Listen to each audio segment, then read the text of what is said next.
Ser Podcast.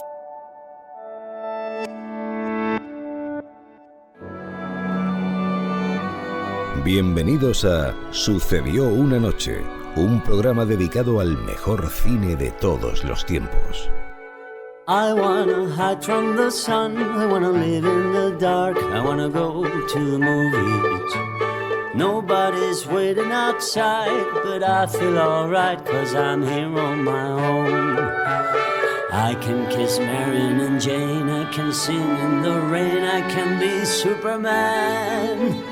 I'll never come out again.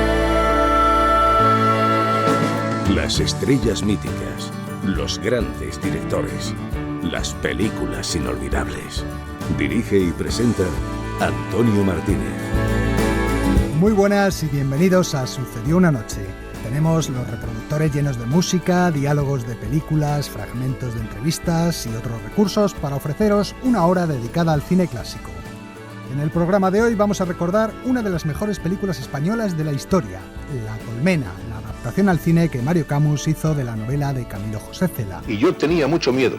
Y no ciertamente por José Luis Dibildo, sino al revés, esto era la garantía. Sino mucho miedo a que le metan mano a una cosa, creación de uno, que, buena o mala, es como uno la hizo y como uno cree que debería ser. El capítulo de nuestra enciclopedia curiosa del cine se lo hemos dedicado a un hombre que el próximo miércoles, día 12 de octubre, volverá a estar en boca de todos. Vuestro nombre, Cristóbal Colón. En efecto, Colón, el artífice de ese viaje que conmemoramos cada 12 de octubre. Y en la sección de Jack Bourbon, dedicada al cine incómodo, traemos esta semana una película de Godard. Yo te saludo, María. Eso es, la película que provocó una gran polémica religiosa en los años 80. Hay más cosas, pero de momento, empezamos.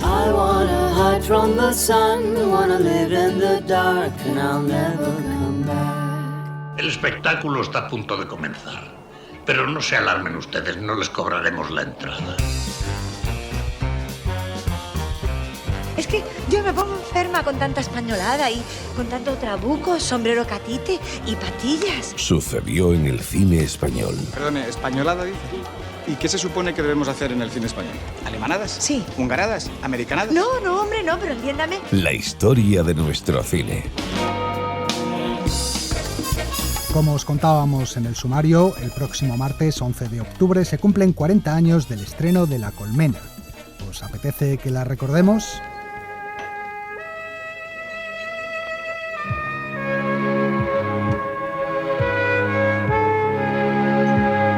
La Colmena es una de las grandes novelas españolas del siglo pasado.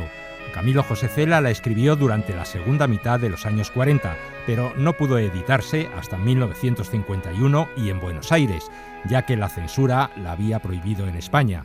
Finalmente, por intercesión de Manuel Fraga, que por entonces era secretario general del Instituto de Cultura Hispánica, pudo editarse en nuestro país en 1955. La novela debe constar de los tres elementos tradicionales.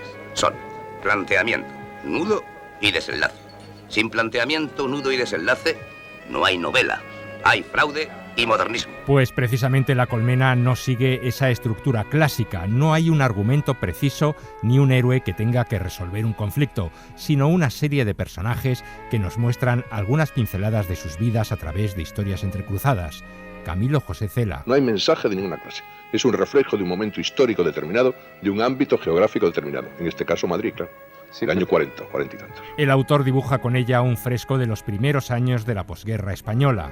Yo quería pedirle un favor. Lo que usted quiera, doña Bisi. Es para lo del expediente de depuración de Roque. Ya sabe que está expulsado del ministerio.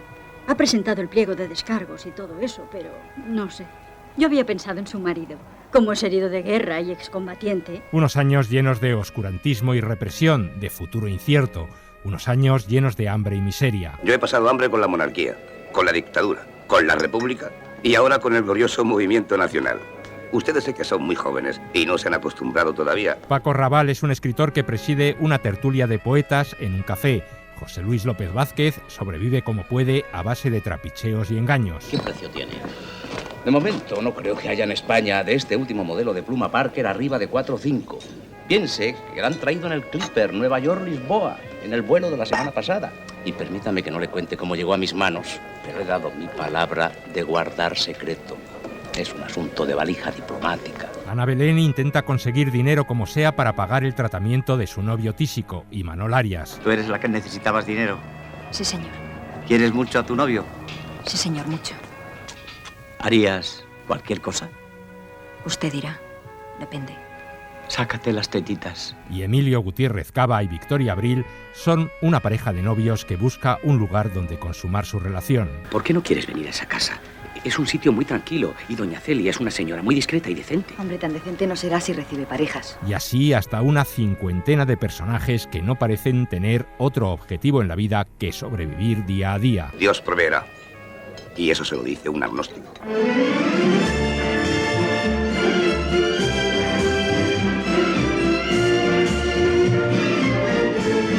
El productor y guionista José Luis Dibildos pasó 2 años escribiendo el guión con ayuda del secretario de Cela. Adaptar la novela no era tarea fácil, ya que en ella hay más de 300 personajes que en la película quedan reducidos a 55. El escritor dijo estar bastante satisfecho con la adaptación, aunque tenía algunas dudas. A veces tengo dudas de si una persona que no haya leído antes el libro puede entender o no la versión cinematográfica que de él se da. Claro, esto es algo en el que no puedo pronunciarme, porque es que yo el libro no lo he leído, pero sí lo he escrito. Dibildos también redujo el número de escenarios a 3 principales. El café de Doña Rosa, donde se reúnen varios de los personajes, incluyendo la tertulia de poetas, siempre a la caza de un primo que pague los cafés. Tengo la garganta seca de la emoción. No, por favor, dese agua no. Yo, de tomar algo caliente, tomaría otro café con leche. Si no es mucho gasto. Hombre, por Dios, solo faltaría. ¡Pepe! Corriente con leche para todo. ¡Enseguida! La pensión de Doña Matilde, donde viven varios de los protagonistas. He masticado una piedra. Me extraña, porque aquí se limpian las lentejas a conciencia. Lo malo son los bichos que como son tan pequeños no se ven, porque el otro día tenían bichos. Eso sí que no, don Ventura. En esta casa puede que no se coma mucho, pero todo muy limpio y muy cuidado. Y todos comemos lo mismo, lo que hay. Y por último, el burdel de Doña Jesusa. ¿Cuánto es el rato? 3 duros. Oiga, pues aquí al lado, en la calle de las Naciones, son 2 duros. Es que esta es una casa de lujo. Bueno, usted perdone. Allí acuden los clientes, pero también pobres desgraciados como el escritor al que da vida José Sacristán, que solo buscan una cama gratis donde pasar la noche. Qué fatalidad que hoy no haya ni una habitación libre. No se preocupe por mí, doña Jesusa. Hoy hay mucho movimiento. Como mañana juega el Athletic de Bilbao. Pero qué tonta soy. Sube al cuarto de Purita. Hoy está mala y no trabaja. Puede dormir con ella si no te importa. ¿Qué me va a importar? Dibildos inyectó bastantes dosis de humor a la historia, dosis que suavizan un poco la amargura que transmite toda la película. Oye, Roque, entre chinos y japoneses, ¿cuántos habrá? No lo sé, muchísimos. Lo menos 3 veces más que españoles. Lo menos. ¡Qué atrocidad! A eso no debía de haber derecho. Y casi todo sin bautizar.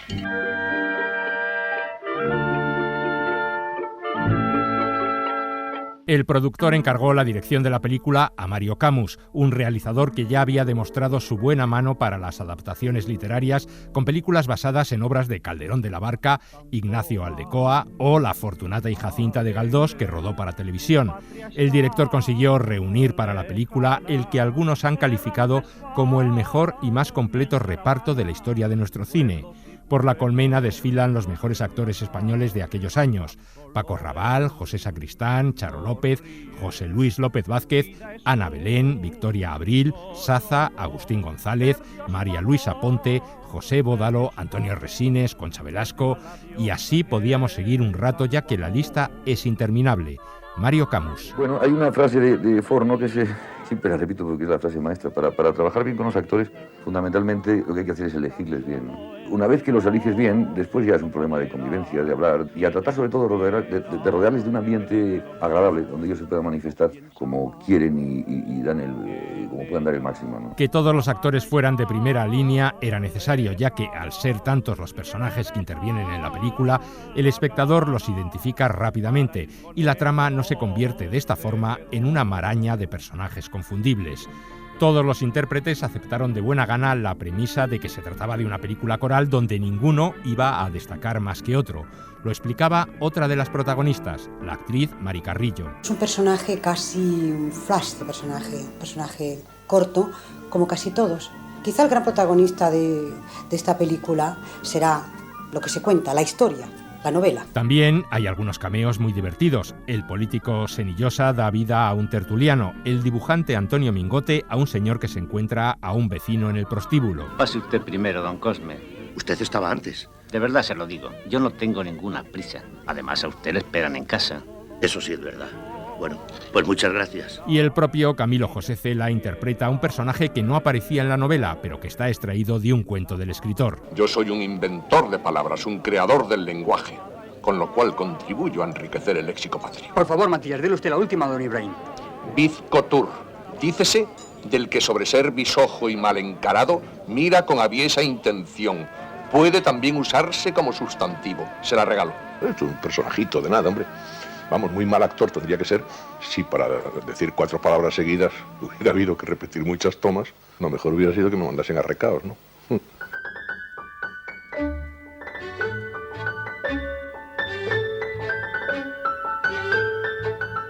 La Colmena inauguró en España lo que a partir de entonces se iba a convertir en algo habitual, el sistema de coproducción con las televisiones. José Luis Dibildos. Sí, bueno, La Colmena inaugura en España la colaboración entre la televisión estatal y la industria privada de cine, que es el sistema gracias al cual se han hecho las mejores películas europeas de los últimos años. La Colmena es la punta de lanza en España y La Colmena es una película, es un largometraje, en absoluto es una serie que será explotada cinematográficamente y luego con posterioridad habrá un estreno especial en televisión española. La película fue un gran éxito de crítica y público con casi 1,5 millones de espectadores en nuestro país.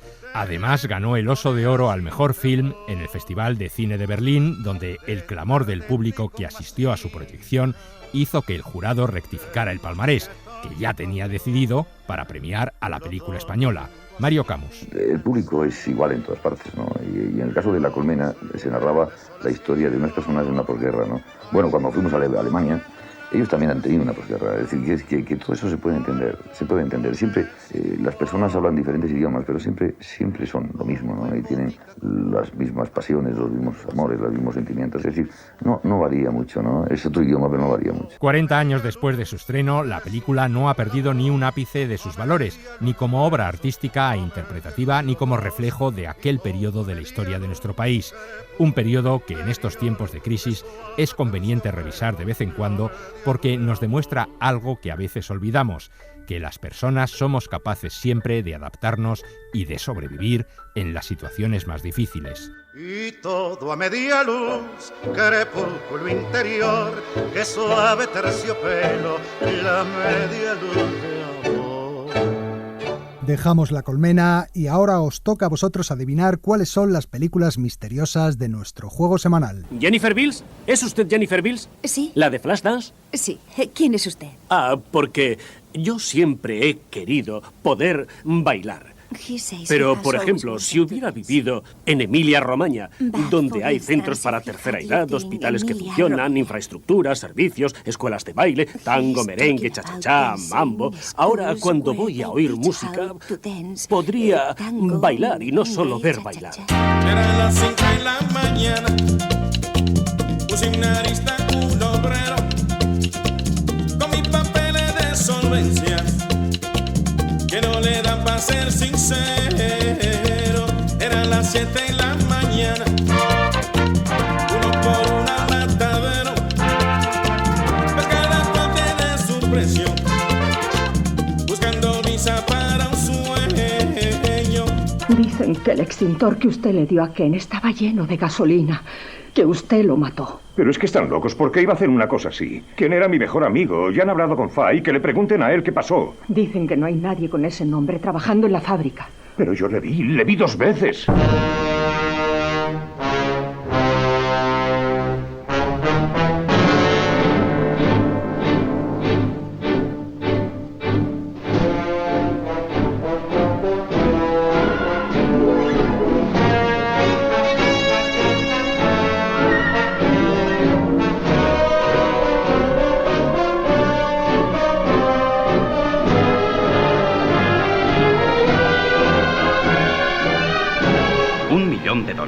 Eso es lo que pienso que un álbum de ella puede dar. Su parte iría a nuestra orden para distribuirla entre las misiones. Naturalmente, bajo ningún concepto consentiríamos que nada perturbase la vocación de Sorana. No, claro, pero eso podría ser una bendición. $1 millón es una bendición.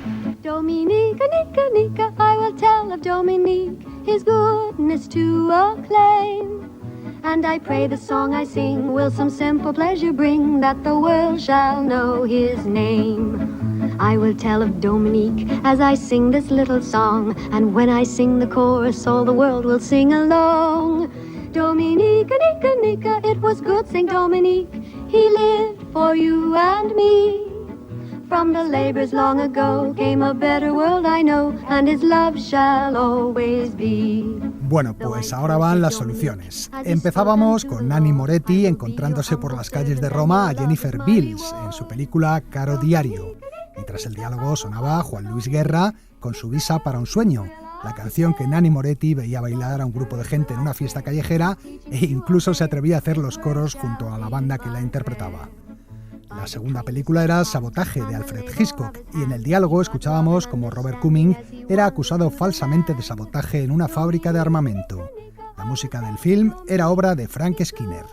Y terminábamos con una película del año 1966 titulada Dominique, que contaba la historia real de la hermana Luc Gabriel, también conocida como la monja cantante o Sor Sonrisa. Esta monja belga grabó un disco que se convirtió en un gran éxito en todo el mundo a principios de los años 60. La película sobre su vida estaba protagonizada por Debbie Reynolds, que es a quien oímos cantar de fondo el tema que da título al film, Dominique. Dale un título y lo escribirá. Enciclopedia Curiosa del Cine. Parece más una bomba que un libro. El próximo miércoles 12 de octubre es el Día de la Hispanidad, fiesta que celebra que hace ahora 530 años Cristóbal Colón y sus carabelas llegaron a América. Un personaje, el de Colón, que últimamente no goza de muy buena prensa. Colón, me da asco, no era más que un ladrón, un genocida. Se cargó a millones de nativos americanos y tenemos una fiesta y una universidad erigida en su honor. Nosotros no vamos a entrar en esos asuntos, sino que nos vamos a centrar en Colón como personaje cinematográfico. En el cine le hemos visto con los rostros de Gerard Depardieu, Francisco Rabal, Frédéric March, Antonio Vilar o Georges Corrafeis. La historia de su viaje es de sobra conocida, por eso no vamos a repetirla ahora, sino que nos vamos a ocupar de algunos errores, dudas y misterios que hay en torno a la figura de Colón y que el cine ha recogido también.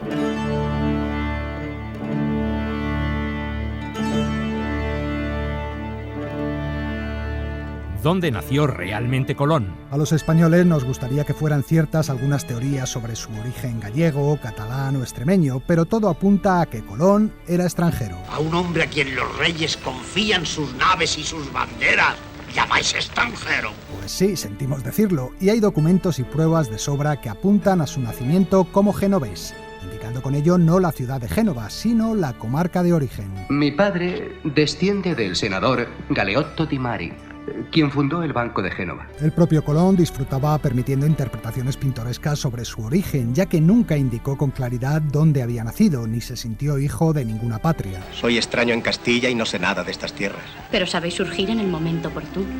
A veces, hasta el viajero más desorientado puede encontrar su rumbo. Por eso no es reprochable que los españoles le consideremos uno de los nuestros, ya que fue en nuestro país donde alcanzó la fama. Mi patria está donde arraiga mi esperanza. No se es de donde se nace a la vida, sino de donde se nace al destino. Aquí afincará mi nombre y mi linaje. ¿Fue Colón el primero en proclamar que la Tierra era redonda? Cristóbal Colón no era un visionario, sino un estudioso de la cosmografía. La tesis de que la Tierra era redonda era ya mayoritariamente aceptada por los científicos de la época. La Tierra es redonda, no tiene derecha ni izquierda. Redonda como esta naranja. Desde Ptolomeo nada más cierto. Por lo tanto, llegar a las Indias navegando rumbo a Occidente no era una idea descabellada, sino una simple cuestión de lógica. Todo derecho a poniente. Es la idea más luminosa que se oyó nunca. El problema era calcular la distancia. La distancia es desconocida. Es infinita. Infinita. Yo creo que las Indias no están a más de 750 leguas al oeste de las Islas Canarias. Esos cálculos, que luego se demostraron equivocados, eran los que le enfrentaban a los geógrafos de la época, y por eso su proyecto fue rechazado en la corte portuguesa y en un primer momento también en la castellana. Sin duda el camino por el mar hacia Poniente es posible, pero la mar Océana no es tan pequeña como asegura. No hay tales 3.000 millas, o sea 700 u 800 leguas, desde las costas de España a las de Catay.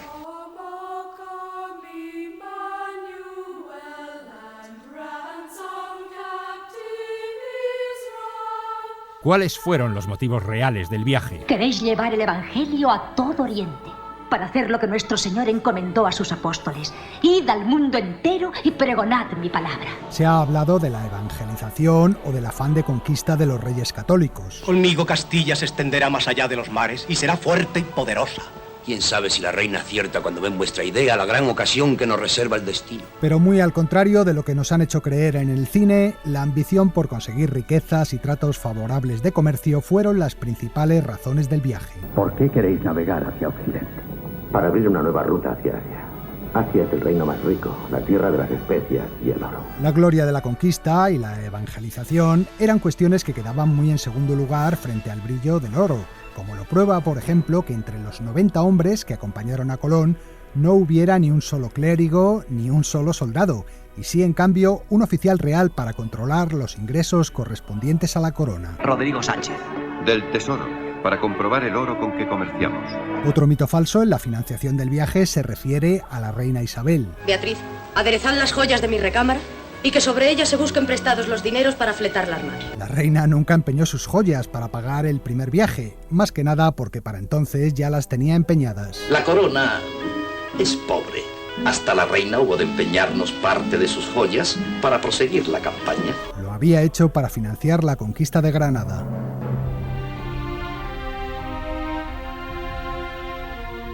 ¿Quién fue el primero en avistar tierra? Todas las películas recogen el hecho cierto de que había fijada una recompensa para el primer hombre que avistara tierra. ¡Escuchadme todos! El primer hombre que aviste tierra se ganará una pensión vitalicia de 10.000 maravedíes en nombre del rey. Y aunque algunos le atribuyen el mérito al marinero Juan Rodríguez Bermejo, los más coinciden en que fue Rodrigo de Triana el primero en dar el grito. ¡Tierra! ¡Tierra! Yo, Rodrigo de Triana, reclamo la recompensa del rey. Lo que no cuentan las películas es que Colón se sintió celoso de que un simple marinero le arrebatara la gloria de ser el primero en ver tierra. Mirad bien, ¿no veis una luz como una candelita que se mueve? Mirad, ahora, ¿no la veis? Por eso escribió lo siguiente en su diario. A las 10 de la noche, estando en el castillo de popa, vi una luz en el horizonte como una candelita que se alzaba y agitaba y que era un signo evidente de la tierra próxima. Los historiadores no creen esta afirmación, pues la noche antes a la llegada, la Santa María estaba demasiado lejos de tierra para ver ninguna luz, pero tal excusa le sirvió a Colón para asignarse a sí mismo el premio de los 10.000 maravedíes. ¿A qué isla llegaron Colón y sus hombres? Por todos los poderes que se me han otorgado, tomo esta tierra y la llamo San Salvador. Nunca se ha podido precisar a qué isla llegaron, aunque se sabe que fue a una de las Bahamas. La isla a la que Colón llamó San Salvador podría ser la hoy conocida como Watling, aunque otros cálculos apuntan la posibilidad de que se trate de otra cercana llamada Cayo Samaná. ¿Fueron ellos los primeros en llegar a América? La respuesta es no. Los colonizadores de América fueron los pueblos asiáticos que cruzaron el estrecho de Bering e iniciaron el poblamiento del continente por el norte hace 40.000 años. Posteriormente, otros pueblos llegaron a América del Sur por el Pacífico, procedentes de Polinesia y Australia. Está bien, ¿fueron Colón y sus hombres los primeros europeos en llegar a América? Pues tampoco. Parece bastante demostrado que varias expediciones vikingas durante la Alta Edad Media llegaron por el norte hasta la bahía de Hudson, en el actual Canadá. Pero hay más. Se ha apuntado la posibilidad de viajes anónimos anteriores al del Almirante, y eso nos lleva a meternos de lleno en el llamado secreto de Colón. Un hombre que habla tan seguro no miente. Colón debe tener pruebas que no quiere enseñar a nadie.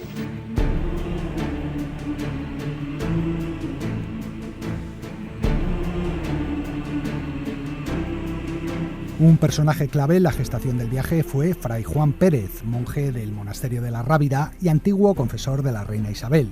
Él fue quien facilitó a Colón ser recibido en la corte, y lo hizo a partir de que éste le hiciera una confidencia. Hay un secreto que nunca le he contado a nadie, y os lo voy a contar, pero solo en confesión, donde tenéis que jurar ante nuestro Dios que nunca lo revelaréis. Nunca se ha llegado a conocer ese secreto, pero en él se basaba la seguridad de Colón al plantear el viaje. Es historia firme, señor. Tengo pruebas, documentos. Dadme naves y os la haré buena. ¿De dónde sacó las pruebas a las que constantemente se refería? Los historiadores contemporáneos de Colón se refieren a un marino anterior al almirante, a quien algunos llaman Alonso Sánchez de Huelva. Según algunas teorías, este habría llegado años antes a las Antillas y le habría indicado a Colón la ruta a seguir. El mar tenebroso. Nadie sabe lo que hay más allá de él. Alguien lo sabe. Eso explicaría muchas cosas. Por ejemplo, cómo Colón supo desde el primer momento el mejor camino para los navíos. El paralelo 28 y lo seguiremos hasta que lleguemos a tierra. O la seguridad con la que pidió un plazo de prórroga a los marineros amotinados que deseaban regresar a España, casi como si supiera con total certeza que en ese tiempo llegarían a tierra. 3 días. Si no avistamos tierra, en la mañana del 4º día, deberá estar la orden de regresar a casa. Si en esa mañana nadie avista tierra, haré cumplir la orden de que ruede mi cabeza por la cubierta. Del mismo modo, en las capitulaciones de Santa Fe, es decir, las recompensas que Colón exigió antes de emprender el viaje, se puede leer lo siguiente. Todas estas mercedes se conceden en satisfacción de lo que ha descubierto en las mares océanas y del viaje que ahora, con la ayuda de Dios, ha de hacer por ellas. ¿Qué significan las palabras «ha descubierto»? ¿Acaso que Colón ya había llegado a las Indias en algún viaje anterior? Ya. Ese es el famoso secreto. Podría ser, aunque hay quien piensa que el secreto de Colón consistiría en la información que le proporcionaron varios indígenas taínos llegados en canoa, a los que conoció en uno de sus viajes a unas 300 leguas al oeste de la Isla de Hierro, o lo que encontró cerca de las Islas Azores. En las Azores, Colón vio un tronco tallado con utensilios. Habían llegado flotando desde Occidente.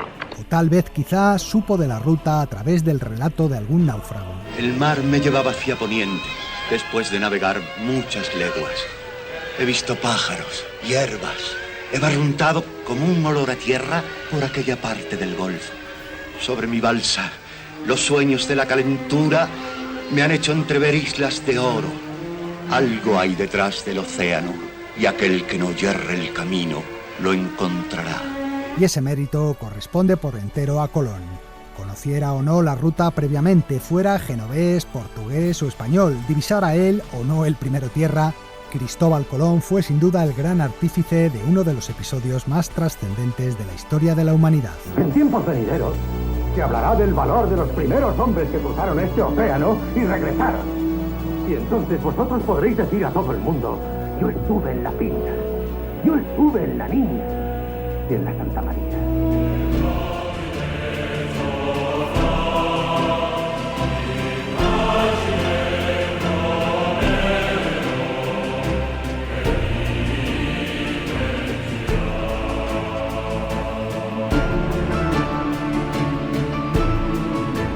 Sucedió una noche. El cine clásico en la SER.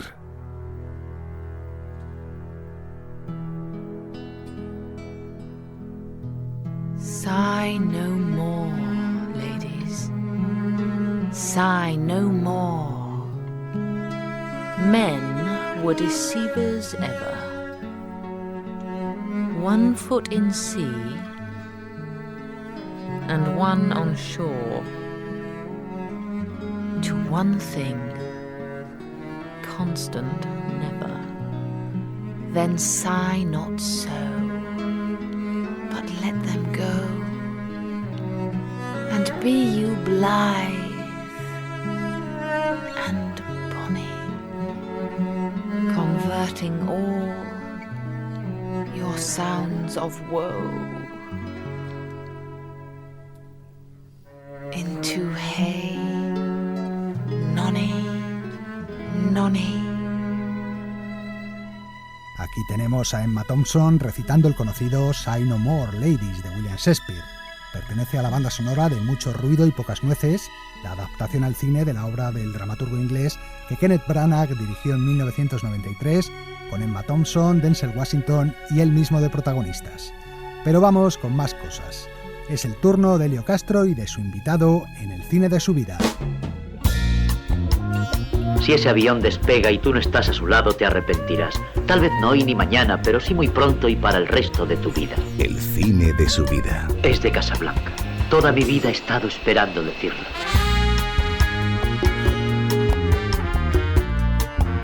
Hoy tenemos como invitado al actor Joseba Usabiaga, el protagonista de El Vasco, una de las películas que llega este fin de semana a las carteleras españolas.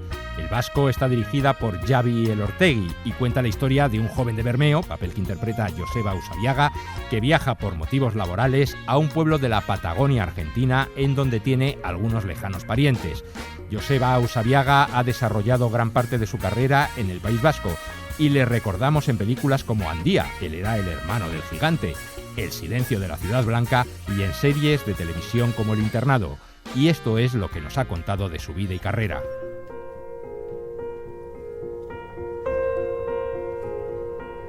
En el cole hacíamos teatro, como en tantos coles se hace, me apunté al curso de teatro del cole y en ese cole también había otra persona que hoy en día también es actor, Iker Galarza, que empezó a hacer sus pinitos por ahí en una serie de televisión.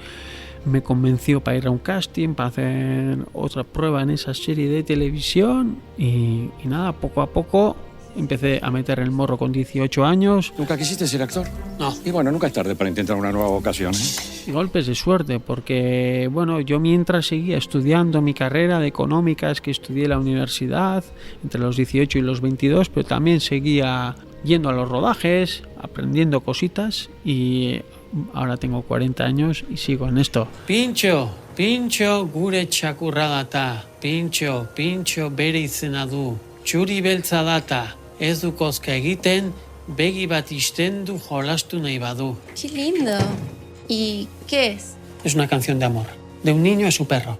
Suena muy hermoso. La cantan los payasos. En el País Vasco también hay bastante costumbre, hay bastantes grupos que se dedican a esto. Nosotros somos un grupo de payasos y yo soy el cara blanca, ¿no? Porque los payasos de la época de los payasos de la tele, con Gaby, Fofo y Miliki, son el Augusto contra Augusto y el cara blanca. Yo soy el cara blanca.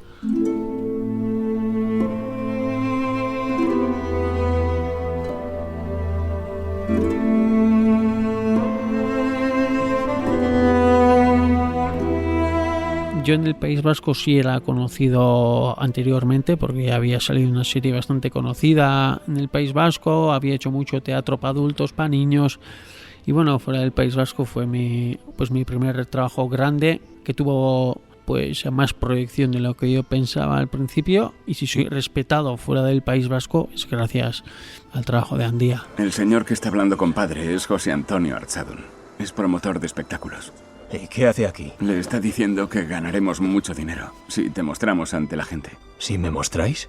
Si enseñamos cómo eres. En Andía la verdad es que empatizaba mucho con el personaje del hermano porque decía, pues nosotros que nos dedicamos al espectáculo, que tenemos un manager que nos mueve, intenta venderlo de la mejor forma posible. Yo ahora estoy haciendo eso mismo en la película con mi hermano. Entonces sí empatizaba mucho con el personaje Martín, aunque luego tenía otro lado oscuro, que se quería ir a América con todo el dinero y demás. ¿Pero tú a qué vas a América? La gente va a hacer dinero, pero tú ya lo tienes aquí. Siempre he querido ir fuera. ¿Y dónde estás ahora? ¿En el caserío? Puede que cambies de sitio, pero tú no cambiarás nunca. ¿Qué quieres decir? Ni en el caserío, ni en los viajes. Tú nunca has sido capaz de adaptarte a nada. Y sobre todo que está rodado de puta madre. Está hecha, la película de arriba abajo está perfectamente hecha. Si se ganó 10 Goyas no es porque estaba regular hecha o porque no había competencia de otras películas. Si ganó 10 Goyas es porque técnicamente estaba hecho perfecta. Y el Goya al mejor guión original es para Aitor Arregui, Andoni de Carlos, Juan Garaño y José María Goenaga por Andía.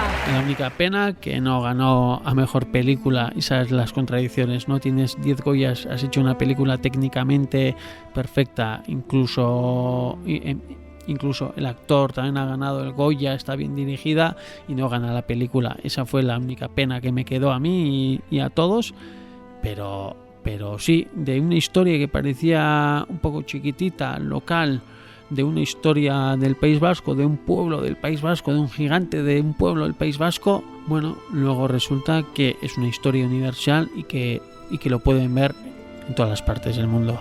Oso blanco, no temas a nada, porque si sigues así, la vida te dará un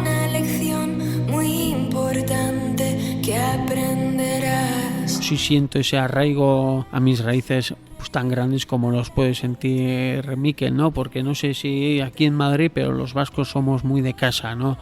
Que podemos viajar por ahí por el mundo, pero tenemos un refrán que dice que no, a morir vamos a casa de la ma, ¿no? A casa de nuestra madre vamos a morir. Podemos estar en el mundo viajando 20 años, pero si sabemos que nos estamos muriendo, volvemos a casa y queremos que nos entierren al lado de nuestros padres, al lado de nuestros hermanos. Bueno, si tenemos ese apego, ese arraigo a la raíz, que igual en otras regiones no se tiene tanto, pero que yo como vasco y los vascos en general lo tenemos. Decime una cosa, ¿todos los vascos hablan tan poco? Tenemos fama de cerrados, pero también tenemos fama de buenos cocineros y yo no tengo ni idea.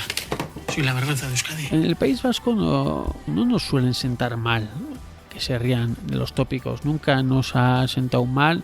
De hecho, somos los primeros en reírnos de que no follamos, de que si somos callados, de que si somos parcos, de pocas palabras, serios, de que le damos mucha importancia a la palabra, a la mano, al contrato. Mikel es vasco.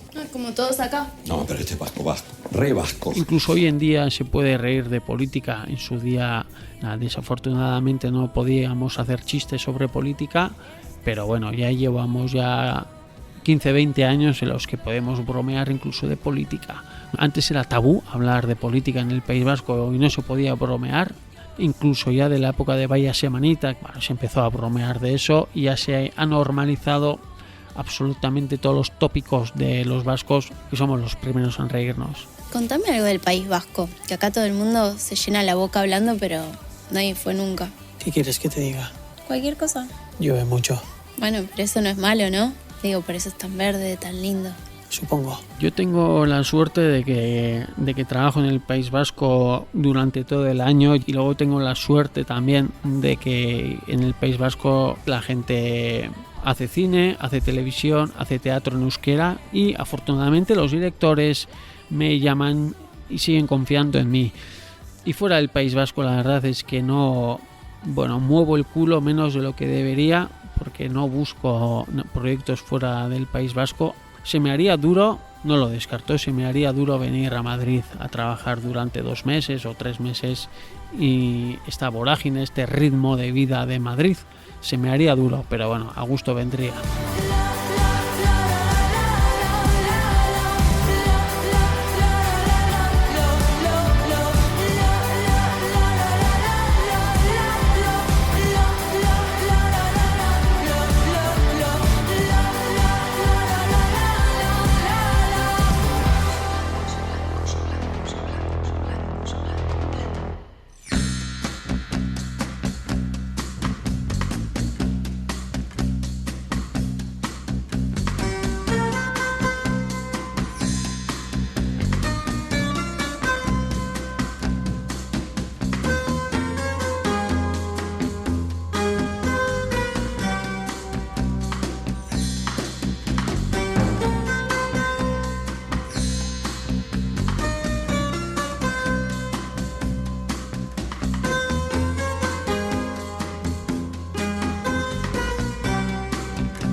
Suena el tema central de Intriga en Venecia, una película de acción y espionaje protagonizada por Robert Vaughn y Elke Sommer en 1967. El autor de su banda sonora es el argentino Lalo Schifrin. Y tras este pequeño respiro musical nos dirigimos hacia el último reportaje del programa de hoy, el que todas las semanas nos trae Jack Bourbon. Jack Bourbon presenta Cine Incómodo. ¡Basta! No estoy dispuesta a consentir inmoralidades en nuestras pantallas. Este espectáculo degradante y depravado ha de terminar ahora mismo. Sexo, violencia, religión, política. ¿Oyes ese silbido? Es una bomba que cae del cielo y va a impactar en 400 cines a la vez. Las películas más polémicas de la historia del cine.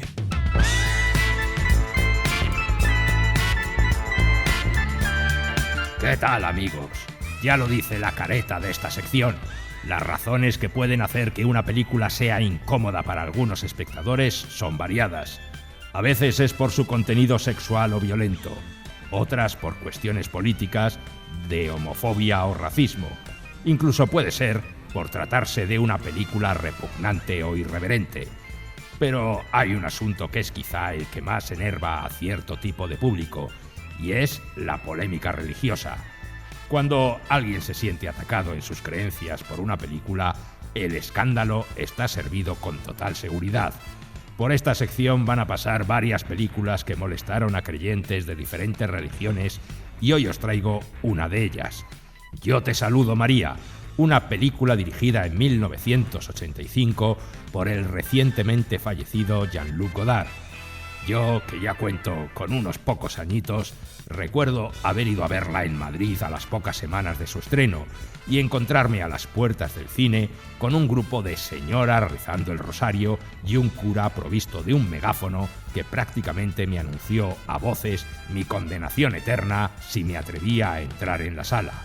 En fin, vamos a contaros qué era lo que indignaba tanto a esa gente de la película Yo te saludo, María.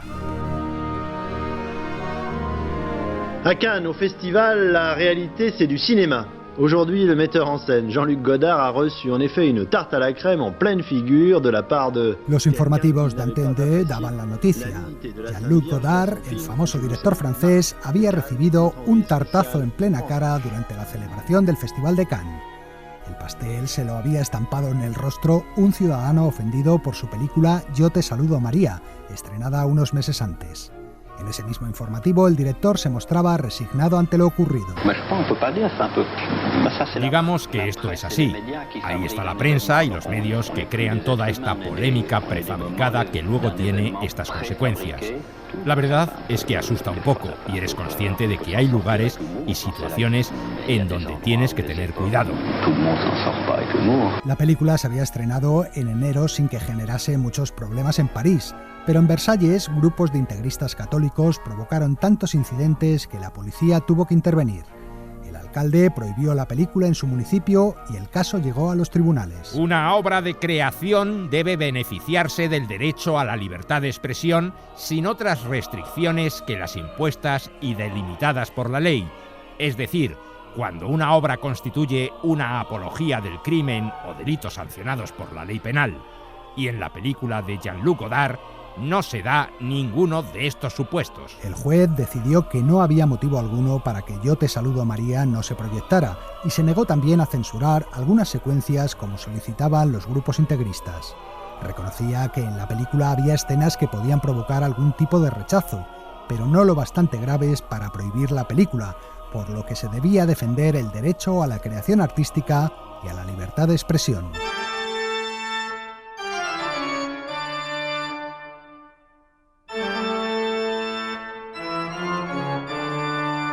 No era la primera vez que una película de Godard causaba polémica. Todo lo que sale de mi boca se convierte en mierda. Deja de hablar, es fácil. El soldadito, que giraba en torno a la guerra de Argelia, estuvo prohibida en Francia 2 años y una mujer casada algunos meses. Estoy harta de tus historias, ¿sabes? Esta vez, en Yo te saludo, María, Godard nos contaba una historia sorprendente. Buenas noches. ¿Tiene una hija que se llama María? ¿Qué quiere de ella? María, una joven que trabaja en la gasolinera de su padre, va a tener un hijo. Se lo anuncia Gabriel, un irascible personaje al que acompaña a una niña. Vas a tener un hijo. ¿De quién? No será de él. ¿De quién? No te hagas la inocente. El novio de María es taxista y se llama José, pero lo más extraño de todo es que la chica es virgen. No ha tenido nunca relaciones sexuales ni con su novio ni con ningún otro. ¿Es de José? No, no es de nadie. ¿Pero qué dices? Adelante, compruébelo. No me acuesto con nadie. No toco a nadie. Pero he venido para que veas si mi hijo ya está aquí. Lógicamente José no encaja bien la noticia. ¿Por qué no puedes decirme la verdad? Te la digo. ¿Por qué no admites que has estado con otros? Sería más fácil. No me acuesto con nadie. ¿Y de dónde viene ese niño? Llevar el embarazo de la Virgen María a la pantalla en clave contemporánea podía considerarse provocador, pero era algo que ya se había hecho anteriormente. Lo que molestaba a algunos espectadores no era esencialmente eso. Muy bien. ¿Qué ocurre? Ocurres tú, María. Tienes razón. Ocurres tú, María. Por un lado estaba la reiterada desnudez en numerosas secuencias de la actriz Miriam Roussel, que daba vida a María. Y sin embargo, experimentaba una especie de alegría al ofrecer así mi cuerpo a la mirada del que se había convertido en mi señor para siempre. Y por otro, la explícita tensión entre sexualidad y castidad que viven los dos protagonistas. ¿Por qué desde hace 2 años no puedo tocarte? José no entiende lo que le ocurre a su novia y serán Gabriel y la niña, no sin cierta violencia, quienes le acabarán convenciendo para que acepte la situación. Hay que proteger a María. Si me quedo con ella, haré el ridículo.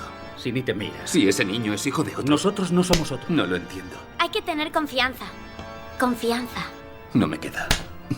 ¿Y el amor, especie de tarado? María también siente dudas, se debate contra sí misma, pero finalmente acepta la misión para la que ha sido elegida. Pero ya no habrá sexualidad en mí. Conoceré la verdadera sonrisa del alma. No hacia el exterior, sino hacia el interior. Como un dolor que cada vez será merecido.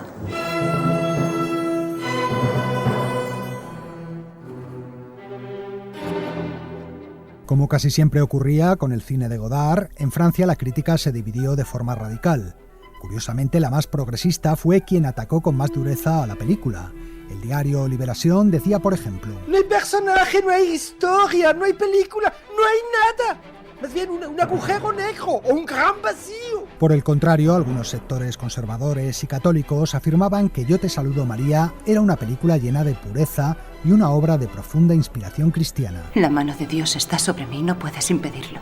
En Italia, un académico jesuita había declarado al diario romano Il Messaggero que el guión podía haberlo firmado el propio Papa Juan Pablo II, ya que sintonizaba perfectamente con la doctrina del amor no corpóreo del pontífice y ensalzaba la castidad. Ser casta es conocer todas las posibilidades sin perderse en ellas. Pero cuando el Papa Wojtyła habló por sí mismo, la polémica se reavivó. Mañana sábado, el Papa Juan Pablo II rezará un rosario por los micrófonos de Radio Vaticano como reparación al ultraje acarreado a la Santísima Virgen María por la película de Jean-Luc Godard. El Papa afirmaba que la película hería profundamente el sentimiento religioso de los creyentes y el respeto por lo sagrado.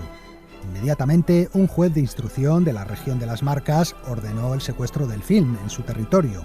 La polémica creció hasta tal punto que finalmente el distribuidor de la película en Italia suspendió su exhibición. En otros países, como Brasil o Argentina, fue prohibida directamente por las autoridades, al considerar también que atacaba los fundamentos de la religión católica. Dios es un vampiro que ha querido sufrirme en él, porque yo sufría mientras él no sufría.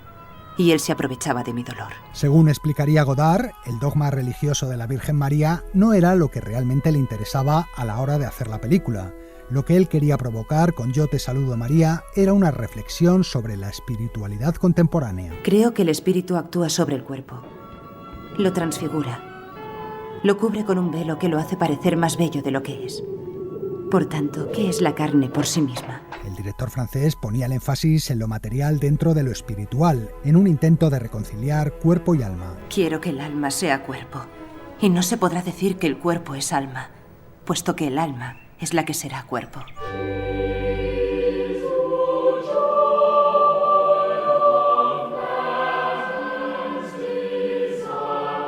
El estreno en España tuvo lugar en junio de 1985 y también estuvo lleno de problemas. En Barcelona, unas 3.000 personas se manifestaron contra el estreno de la película y se redactó un manifiesto que reclamaba su prohibición. Reclamamos de las autoridades la condenación y la prohibición de la película por ofensiva, blasfema, deshonesta e injuriosa. Esta película es un pecado gravísimo y atraerá la ira de Dios sobre nuestro pueblo. En Madrid también se produjeron diversos altercados alrededor del cine Alfabil, donde se iba a proyectar la película.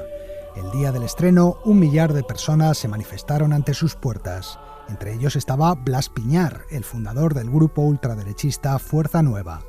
Los manifestantes impedían el acceso al cine a los espectadores y varias sesiones fueron suspendidas. Lo contaba Luis Tinoco, por entonces gerente de los cines Alfabil. Nos impidieron durante prácticamente 3 horas que la película se estrenase, porque no dejaban abrir las puertas hasta que llegó ya una orden superior y lo desalojaron y entonces pudimos estrenar la película. Y entonces fue cuando la policía cargó contra los manifestantes. Entre ellos estaba Blas Piñal y gente de esta de ultraderecha y durante prácticamente 2 meses que estuvo en cartel, pues teníamos aquí una congregación enfrente rezando el rosario desde las 4 hasta las 11 de la noche. Inclusive nos intentaron incendiar la puerta y vamos. Como contaba Tinoco, en las semanas siguientes era habitual ver a grupos de gente rezando el rosario a las puertas del cine o recriminando a la gente que entraba a ver la película, como le pasó a Bourbon. Hubo algunos episodios un tanto pueriles para evitar que ésta se proyectara, como el lanzamiento de bombas fétidas en la sala o colapsos en la cola con falsos compradores de entradas armados con grandes cantidades de calderilla que pagaban contando peseta a peseta las 300 que costaba la butaca. La polémica duró los 2 meses que estuvo en cartel Yo te saludo María, pero al final, como ocurre tantas veces, todo se fue olvidando.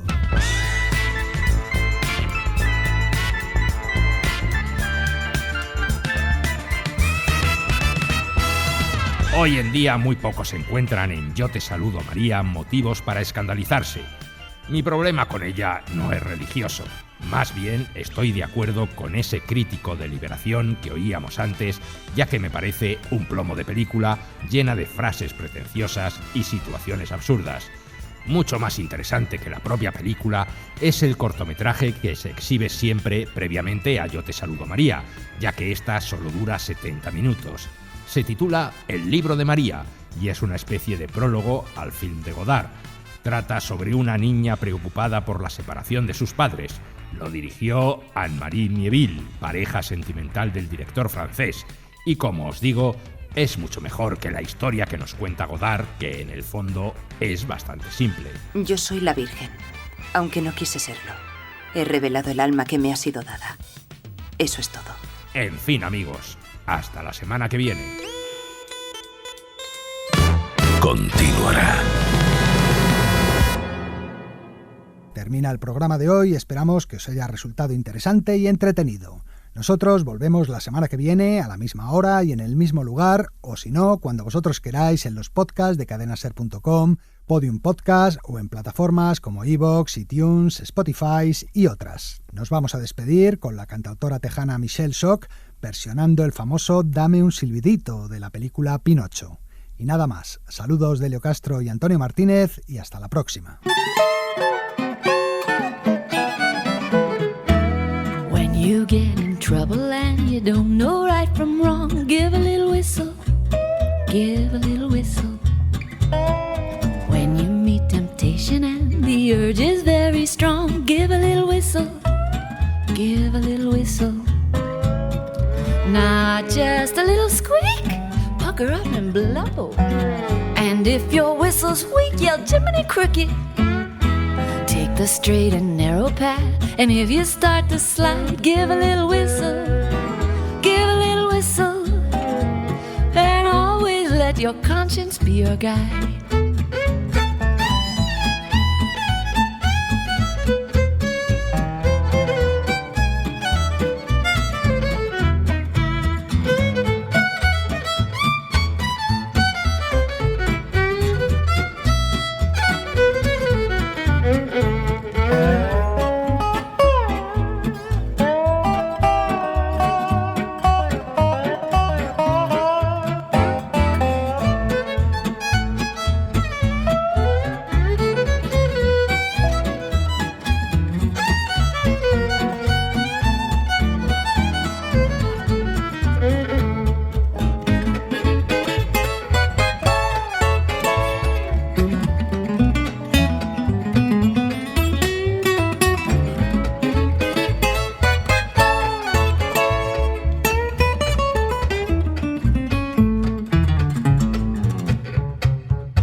A straight and narrow path, and if you start to slide, give a little whistle, give a little whistle, and always let your conscience, yes, always let your conscience, always let your conscience be your guide.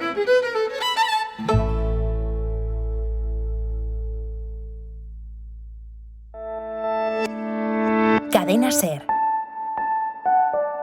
La radio.